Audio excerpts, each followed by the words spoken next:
बाबा मी चुकले, मला माफ करा. मला वाटलं नव्हतं की अशी वेळ येईल म्हणून. बर चल माझ्यासोबत आता. चला यांना अटक करा. तुम्ही गप्पा राहा. मॅडम तुम्ही सांगा. साहेब हे सगळे खोटं बोलतायत, हे सगळे शामिल आहात. अशा प्रकारे रमाला तिच्या वडिलांच्या स्वाधीन केल्या जाते. डॉक्टर, रमाची सासू व तिचा पती यांना अटक केली जाते. डॉक्टरांची सोनोग्राफी मशीनवर इतर साहित्य जप्त केलं जातं व त्यांच्यावर न्यायालयात खटला चालतो. आज त्या खटल्याचा निकाल वाचला जाणार आहे. मी या खटल्यातील संपूर्ण साक्षी व पुरावे यांचे अवलोकन केले. त्यावर असे सिद्ध होते की रमाची सासू व पती माधव यांनी रमाची इच्छेविरुद्ध गर्भ चाचणी करता डॉक्टरांकडे नेले. डॉक्टरांना त्याला कायद्याची माहिती असताना देखील त्यांनी रमाची गर्भ चाचणी करण्याचे ठरवले.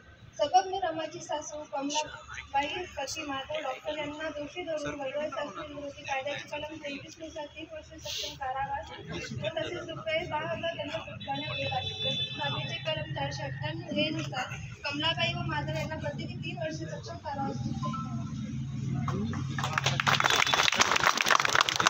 अशा प्रकारे न्यायालयाने दोषींना प्रत्येकी 3 वर्ष सश्रम कारावासाची शिक्षा सुनावली. आज देखील अशा प्रकारचे गुन्हे घडत आहेत. हे कुठेतरी थांबायला हवं. आज मुलगी अंतराळात पोहोचली आहे आणि आपल्या देशाच्या सर्वोच्च पदावर एक महिला म्हणजेच राष्ट्रपती द्रौपदी मुर्मू ह्या विराजमान आहेत. म्हणूनच म्हणते, लेख वाचवा, लेख शिकवा. प्रत्येक घरात रमाई नांदू दे, प्रत्येक घरात रमाई नांदू दे. ते नाद घुमू दे, स्त्रीभ्रूण हत्या थांबू दे. प्रत्येक खेळात खेळात लेक माझी खेळू दे.